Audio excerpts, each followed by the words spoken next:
Let's see if we can make some sense of the middle part of Robert Browning's poem, My Last Duchess. At this point, the Duke draws attention to a spot of joy in the Duchess's cheek. He's looking at the portrait, explaining it to his visitor or interpreting it, and he's saying, look at that spot of joy on her cheek. And the problem for the Duke is that it's not her husband's presence only which caused that spot of joy. He's worried about all the other factors, all the other causes for why the Duchess may have been happy. And first and foremost, he's worried about Fra Pandolf, the painter.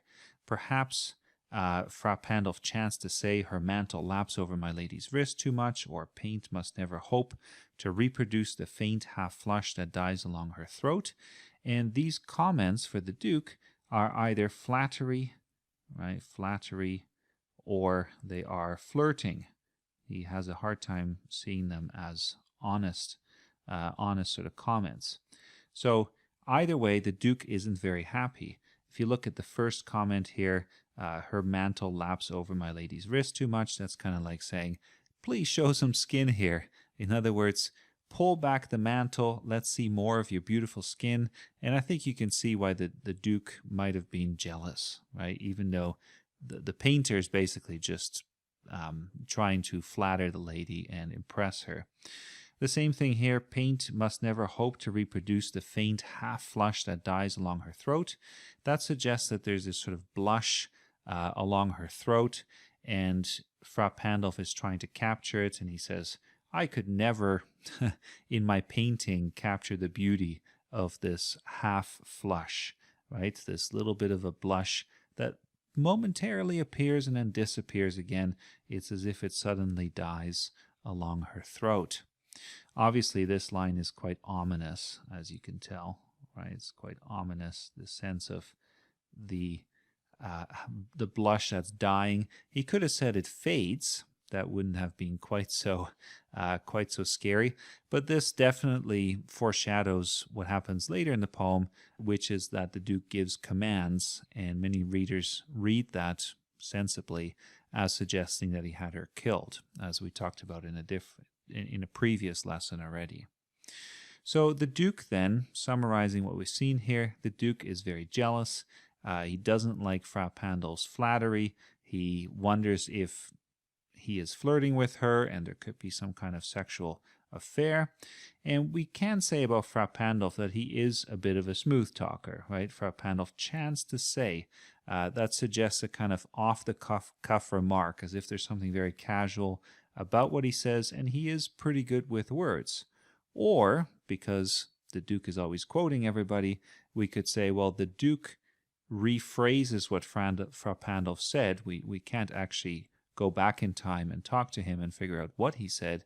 So it's also possible that the Duke makes it sound as bad as possible.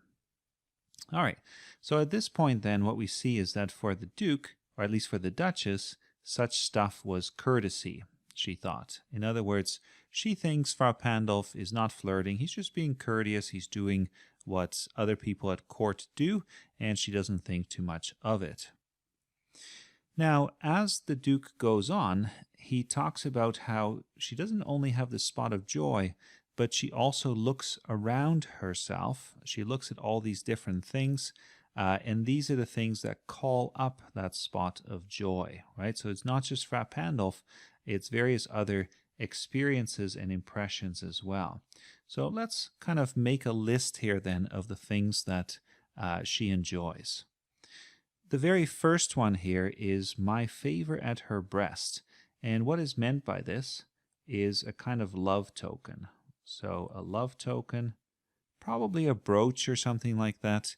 The Duke must have given her something like a brooch, and she pinned it to her dress. And she loves this, but it's just one thing among many things that she loves. It is also possible here to read this more sexually, my favor at her breast, but that would be below the surface of the text, and that would be more suggestive rather than overt. The second thing that he mentions is the dropping of the daylight in the west. So the dropping of the daylight in the west, this is a sunset, as you can probably figure out. And she loves sunsets. She's a bit of a romantic. And the Duke, again, is very jealous of this experience. The third one here is a bough of cherries. So we'll just write cherries. A bough is a branch. And this is brought to her by some officious fool. Now, the word officious means very dutiful, eager to please. The word refers to doing one's office, basically. But for the Duke, this person is also very meddlesome and probably too forward. Again, we see a little bit of Frappandolf here as well. The fourth thing here is a ride on a white mule. So a ride. And it's interesting that it says that she rode round the terrace. So if you think of a terrace, right, if you have a slope and then there's a flat area here, that's the terrace. And she's kind of going in a circle, right, on this terrace. But notice that this means that she doesn't look down on people. There's this sense of the level plane here. And that way of treating other people, the fact that she is kind to the officious fool, for instance, to the servants, it really suggests that she's not snobbish, not like the Duke at all. Notice, too, that she's happy to ride on a mule and doesn't need some kind of war horse. Then the fifth thing that the Duke mentions is his family name, right? The gift of a 900 years old name. Now, if you look at this list, then what you can see is that for the Duke, there are two things that are coming from him, so number 1 and number 5, and he wants his wife to value these things as higher, as more important. And that would show that she has a good sense of being aristocratic, being able to see hierarchy, right? So hierarchy is very important to the Duke, and he wants this list to have a sense of hierarchy.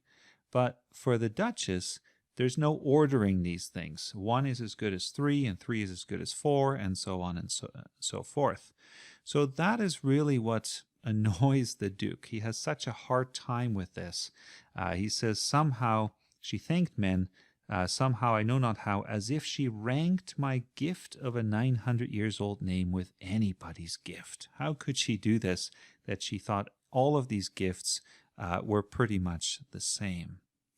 Now, as we wrap up this lesson on the middle part of the poem, just want to finish with a few final thoughts.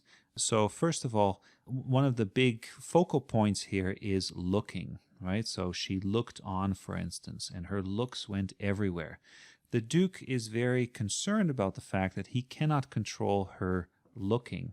If you go back to the beginning of the poem, you see something quite similar here. So in line 2, looking as if she were alive. And at this point, of course, she's not alive, so the Duke is okay with that.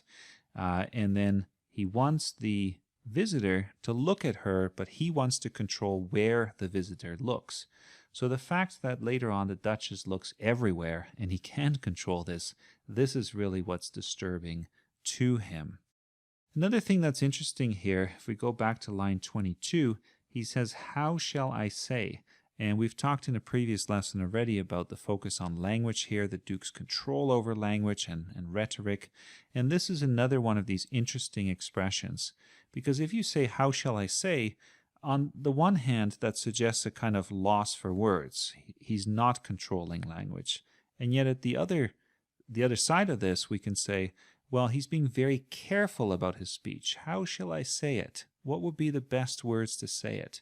And this contradictory aspect of this line is really fascinating because it suggests that the Duke has a hard time expressing himself with force and with clarity without also inserting a sense of doubt in the poem. All right, one quick final thought. The Duke, of course, talks about his 900 years old name, and he is a Duke, which means that he is higher in terms of rank in Italy at the time than a count. So he talks about how the visitor, his master's a count, and the Duke really wants to impress on his visitor that he is a Duke and his name means a lot. So you better give me a good dowry because I'm not going to settle for anything less. All right, that takes us to the last bit of the poem, and we'll deal with that in a separate lesson.